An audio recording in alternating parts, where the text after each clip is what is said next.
So for this example here, there are 3 network consultants, Alan, Maria, and Stephen. Each received a year-end bonus of $10,000, and they decided to invest in a 401k retirement plan sponsored by their employer. Under this plan, each employee is allowed to place their investments in 3 funds.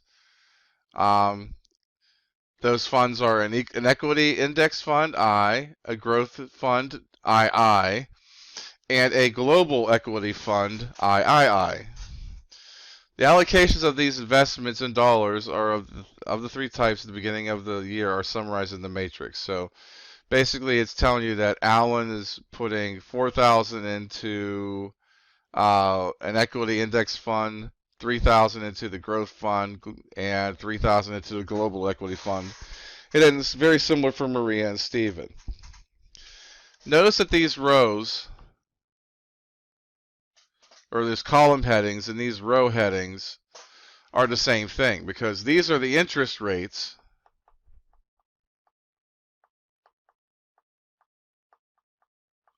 or return rates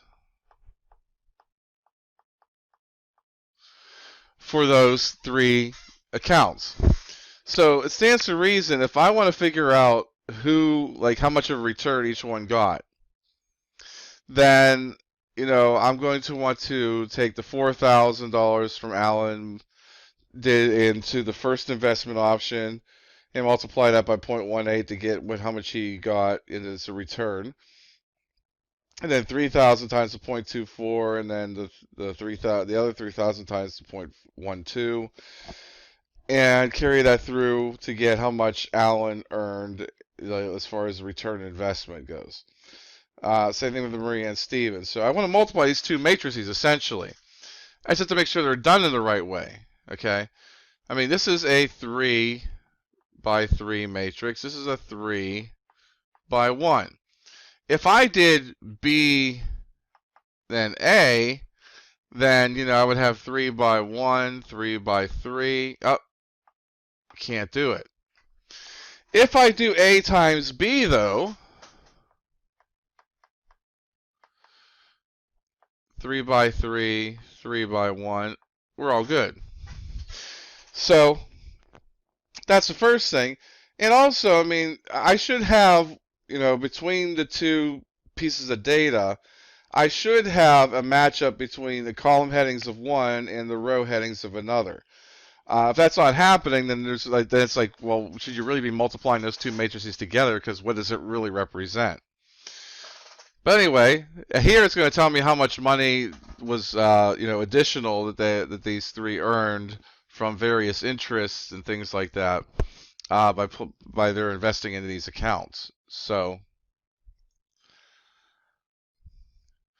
if I do A times B, I know I'm going to be able to do it, and I'm going to have a 3 by 1 matrix when I'm done.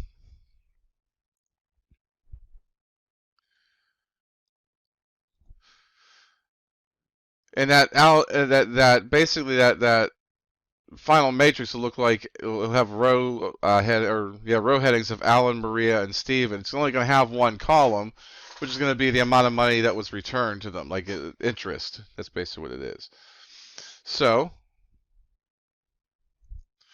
A times B, you can see I worked it out using the procedure we talked about before.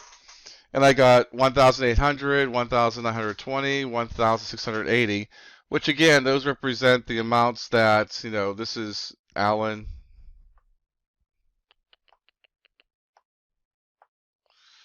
This is Alan, Maria,